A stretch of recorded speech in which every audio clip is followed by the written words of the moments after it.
tem um oculto e escondido. Muitas vezes tem brincado, tem enganado na casa de Deus. Tem mentido. Andando com engano, com embaraço. Grande é o livramento que Deus está te dando. Eu vejo a leitura no lugar errado, tu se desviando e levando para, eu vejo. Pode orar, ora porque o inimigo já está de olho. Ora.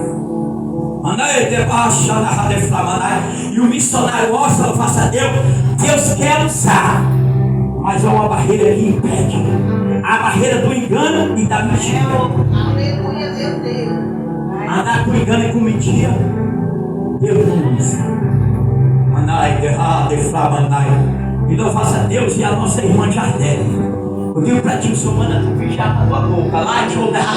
Porque muitas vezes tem visto e tem contar isso dia com Deus.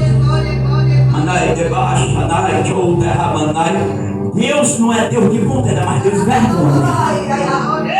Deus envergonha.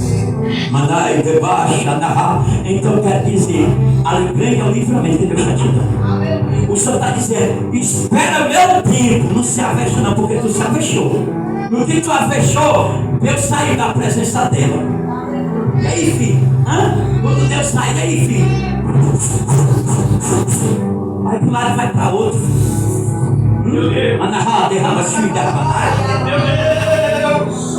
Quando sai da presença de Deus de alvo, glória, ora, filho.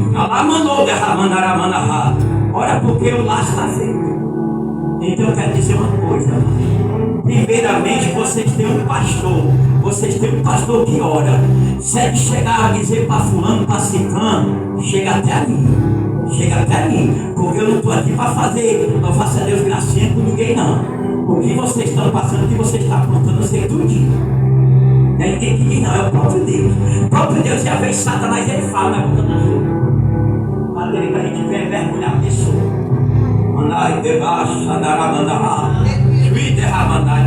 Então eu quero dizer a vocês, pensa, louvar-se a Deus o que vocês querem. Aleluia. A missionária, louvar-se a Deus, Carol, e o missionário Rocha, louvar-se terminar o culto. Eu vou falar com os dois, louvado seja Deus. Eu vou usar aquilo que Deus disse. Amém? Pode ir.